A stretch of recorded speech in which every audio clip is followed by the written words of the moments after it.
não vai precisar de cirurgia, melhor, e ele está bem melhor, graças a Deus. Hoje o que se vê é o crescente da tristeza, da angústia, do sofrimento. É como se os 4 cavaleiros do Apocalipse já estivessem em atuação. Os cavaleiros da morte, da peste, da guerra, da fome. E quem sabe já não estejam. A verdade é que esses dias estão sendo maus. A verdade é que o sorriso tem sido escasso. E a alegria tem sido escassa. E a tristeza tem se multiplicado. A gente vê famílias enlutadas, famílias sofrendo. Hoje, estamos vivenciando isso com uma família próxima a nós, e assim como tantas pessoas. A tribulação, ela está sendo a pauta do dia. Porém, quando nós nos debruçamos sobre as Escrituras, nós conseguimos entender a dimensão da tribulação, porque a gente, olhando para ela, a gente consegue entender que ela é algo comum para os seres humanos. Na verdade, Paulo, ele começa aqui nesses versículos a nos ensinar isso, de que Jesus é o Consolador. Ele era o Consolador enquanto estava com os discípulos, mas depois, quando ele ascende aos céus, ele envia outro semelhante a ele, um outro Consolador para nos aliviar na hora da tribulação, para nos tirar a opressão e a angústia da alma, para que o luto seja suportável, para que a tristeza seja suportada, para que todas essas dores que vêm nesses dias sejam suportados. É como o consolo fosse um refrigério, um respiro, um alívio. Não é nos tirar da tribulação, mas nos livrar na tribulação, nos aliviar nela.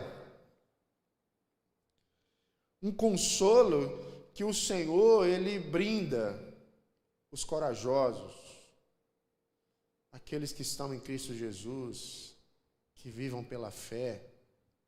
Pastor, viver pela fé vai me trazer benefícios? Sim. Você será brindado com consolo na hora da angústia, na hora da dor. O consolo do Senhor contempla os corações convertidos. No mundo, nunca vai entender isso. De como pode, na tribulação, a gente respirar aliviado. A gente ter consolo na hora da dor. Não é proveniente de homens isso. Não há uma palavra que um pastor pode dizer para uma mãe que está enterrando um filho, e o pastor tem uma palavra tão poderosa que consegue aliviar. Não, não é uma palavra humana. É algo proveniente do céu. É algo de Deus para aquele que crê, para aquele que está em Jesus. É um poder que vem do alto, que nos consola, que nos refrigera, que nos alivia. É um privilégio servir Jesus, porque como todos vão passar por tribulações ou por angústias, nós vamos ter a interpretação, a compreensão de que só é uma tribulação, de que ela não vai definir as nossas vidas. Mas aqui eu não estou dizendo para a gente ser só resiliente, para a gente só aceitar o sofrimento. Não é isso que Paulo está dizendo. Não é só aceitar o sofrimento, mas é saber que nós vamos triunfar nele. Aleluia. Que nós vamos triunfar no sofrimento, que nós seremos vitoriosos dentro do sofrimento. Na hora que a pressão exercer sobre a nossa alma, a pressão da tribulação exercer sobre nós, haverá um poder que virá do alto para nos aliviar, para nos refrigerar. E a convicção é essa, de que nós seremos refrigerados. respiraremos com o coração aliviado, porque esse poder virá do alto. O Senhor já disse que Ele é fiel. Ele não permitirá que virá sobre nós tentações além do que nós suportamos. Que não virá sobre nós um peso, algo que a gente não consegue não vencer. Isso não é algo que a Bíblia ela chancela. O que a Bíblia diz é isso, de que nós teremos um escape, de que o Senhor providenciará um escape para a gente suportar tudo isso. Então, pastor, o mundo está sofrendo, as aflições estão sendo multiplicadas, o luto tem sido a pauta do dia, a tristeza tem sido uma pauta do dia. Como é que a gente pode responder a isso? Como é que a igreja responde a isso? A igreja responde dizendo o seguinte: há um Deus Todo-Poderoso que consola aqueles que sofrem. Aleluia. Por trás dessa carta que Paulo escreve, podemos dizer que é a carta mais pessoal, 2 Coríntios. Ele abre a cortina da alma, ele permite a gente olhar para dentro dele. Mas Paulo, ele está vivendo angústias pessoais, angústias espirituais, angústias profundas. E Paulo, diante dessas angústias que ele estava vivendo, ele escreve isso. O capítulo 1 aqui de 2 Coríntios é um bálsamo no coração, tanto de Paulo como na gente, para dizer que há um Deus que consola. A palavra-chave para 2 Coríntios é isso, um Deus consolador, um Deus que nos alivia da pressão da dor, que acalma o coração daqueles que sofrem. Porque só no céu não haverá lágrimas, somente no céu não haverá dor. Aqui haverá lágrimas e dor, mas aqui nós temos a tranquilidade de saber de que há um Deus que nos consola, de que nós não estamos sozinhos para enfrentar tudo isso. Nós não estamos sozinhos para enfrentar essa dor. O Senhor está ao nosso lado. O verso 3, Paulo começa dizendo: bendito seja o Deus. E Paulo, ele usa essa expressão, bendito seja Deus, porque ele está nos ensinando que Deus é a fonte de todas as bênçãos, de que Deus é a fonte de todo alívio, de toda a esperança que deve reinar em nossos corações. Essa expressão, Deus bendito, ele é pronunciado 3 vezes no Novo Testamento. Lá em Efésios, Paulo diz que Deus nos escolheu em Cristo antes da fundação do mundo. Ou seja, uma bênção que Deus nos deu lá no nosso passado, quando Ele nos escolhe. Deus é bendito porque nos escolheu, nos lavou, nos perdoou. Mas também Ele é bendito, como Pedro nos ensina, porque nós temos uma viva esperança, ou seja, no futuro o Senhor nos levará para o céu. Mas aqui em 2 Coríntios, Paulo está dizendo que nós não temos uma bênção só no passado, ou nós não temos uma bênção só no futuro, nós temos uma bênção hoje, uma bênção agora, uma bênção no nosso presente, nesse instante, no instante que a dor está acontecendo, que a tribulação está nos afligindo, é agora, é nesse momento que o Senhor nos alivia de toda a dor, se cumprindo aquilo que Jesus já havia nos dito: vinde a mim, você que crê, você que está cansado e sobrecarregado, porque eu vos aliviarei. Jesus prometeu isso e Ele se cumpre nos dias de hoje. Mas o verso 3, Paulo também nos diz que o Senhor é bendito, bendito seja Deus, mas Ele é Pai do nosso Senhor Jesus Cristo. O porquê que Paulo diz isso? Bendito seja Deus, Pai do nosso Senhor Jesus Cristo, porque essa expressão Pai do nosso Senhor Jesus Cristo, é como Paulo está dizendo assim: olha, nós podemos crer que Deus é bendito, porque quem está dizendo isso é Deus. Jesus, Ele é um co-igual a Deus, Ele é um como o Pai. Hernanes Dias Lopes diz que Jesus é a exegese do Pai, Jesus explica Deus. Então, quem está dizendo não é um carpinteiro, não é um homem que viveu entre nós e morreu, mas o Deus que se fez carne, que morreu e ressuscitou. Ele está dizendo: bendito seja Deus, Pai do nosso Senhor e Salvador Jesus Cristo. Jesus nos diz isso: acalmai os vossos corações, eu vos consolarei. Jesus, ele valida essa esperança. Saber que Jesus é Deus valida nossas esperanças, porque quem nos prometeu é fiel, é poderoso, é vivo, é um Deus que entende o que é aflição, porque é um Deus que se fez carne e sofreu na carne as aflições, a dor, a tribulação, a angústia. Jesus, ele vivenciou isso na sua pele. E ele é um advogado que intercede por nós junto a Deus para explicar a Deus aquilo que nós vivenciamos, o que é a dor em nossa alma, a angústia em nossos corações.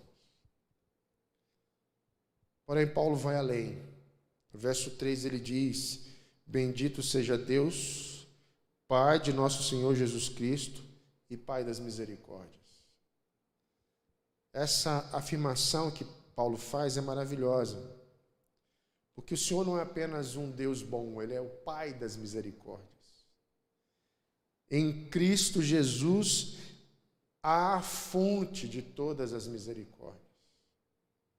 Quando nós clamamos a Jesus, nós clamamos um Deus que é Pai das misericórdias. E por causa das misericórdias que nós não somos consumidos. Porque se nós olhássemos para os nossos méritos, para a gente ter alívio, imagine a gente olhar para aquilo que a gente faz de bom. Assim. Ó, eu vou ter misericórdia dependendo só se eu acertar. Imagina isso, irmão. Imagine se a misericórdia de Deus dependesse da minha obra. A misericórdia de Deus depende do amor do Senhor. Nós precisamos confiar nesse Deus que é o Pai da misericórdia. E por causa dessa misericórdia, nós entramos no trono da graça, em oração, e Deus nos ouve. É por causa dessa misericórdia que nós não somos consumidos pela ira de Deus. É por causa dessa misericórdia, que é inesgotável, que nós somos benditos, que somos aliviados. Não é porque a gente só se comporta bem. É claro que eu não estou dizendo que a gente deve usar a misericórdia só para estar bem. Ah, Jesus é misericordioso, eu posso ver como eu quero, porque eu sei que as suas misericórdias se renovam cada manhã. A misericórdia de Deus não é para aliviar a barra de ninguém, não é isso. A misericórdia de Deus é para contemplar corações contritos e arrependidos. Corações que querem dizer assim: Senhor, eu quero mudar de vida.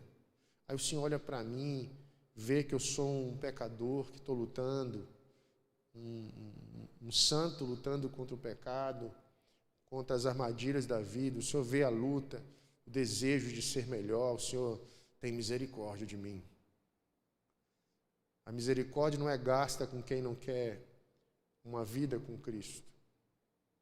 A misericórdia contempla corações que se arrependem.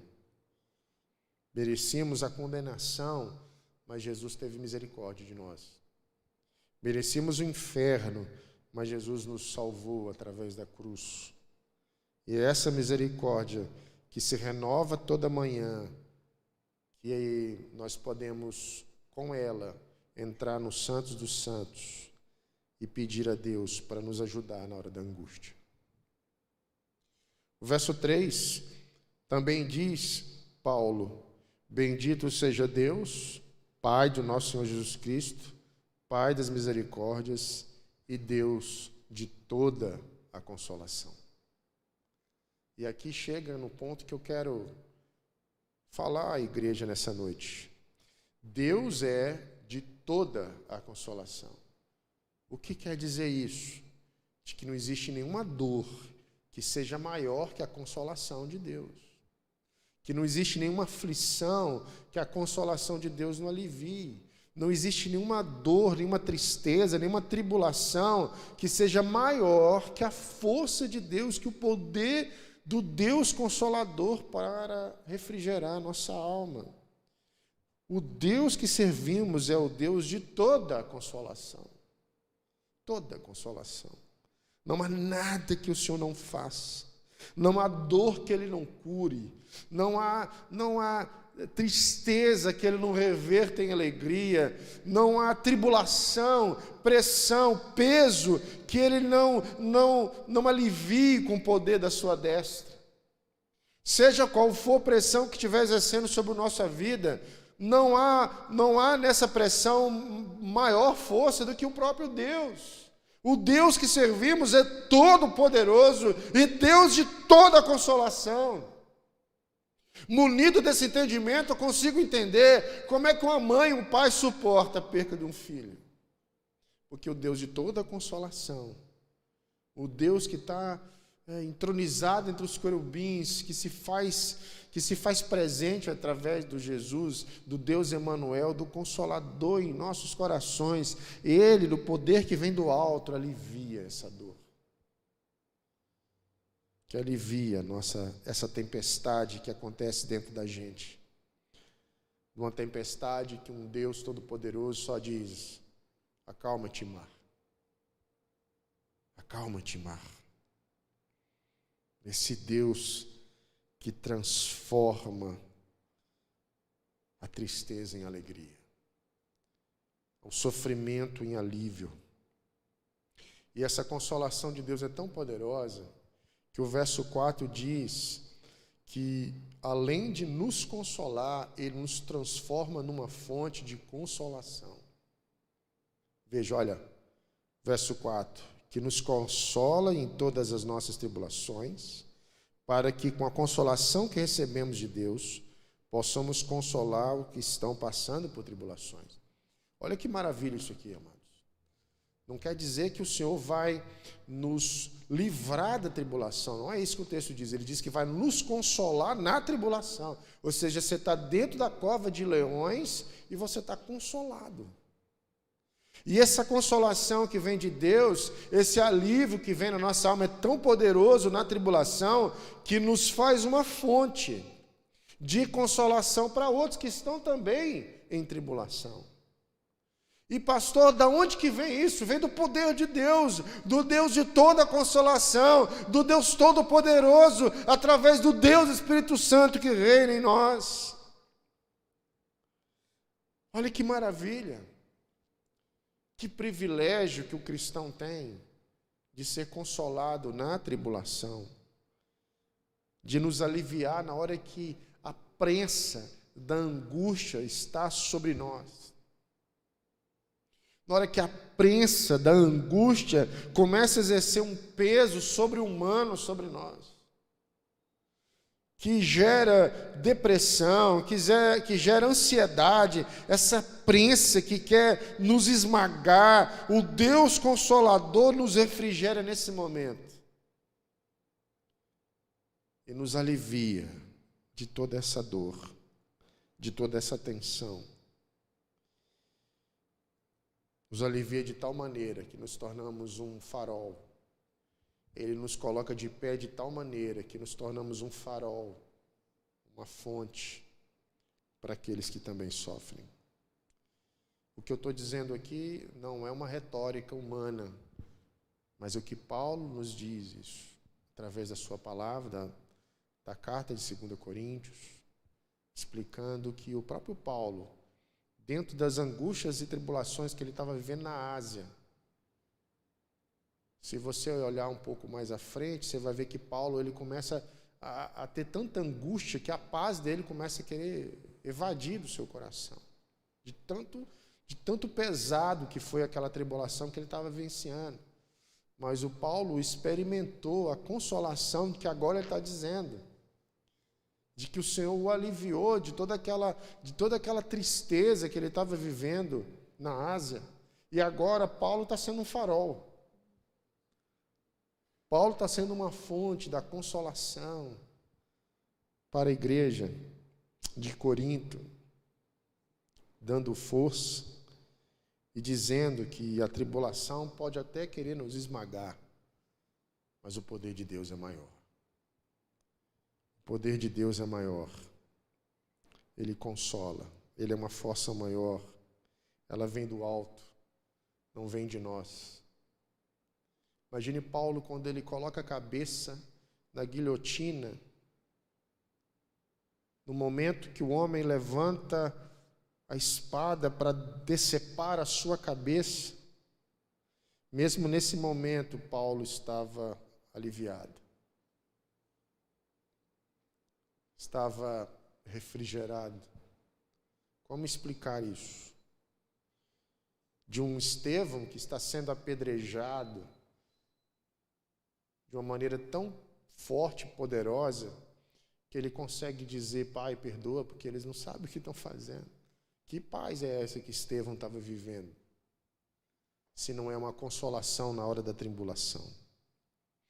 A conclusão que nós chegamos é de que o sofrimento existe, sem dúvida.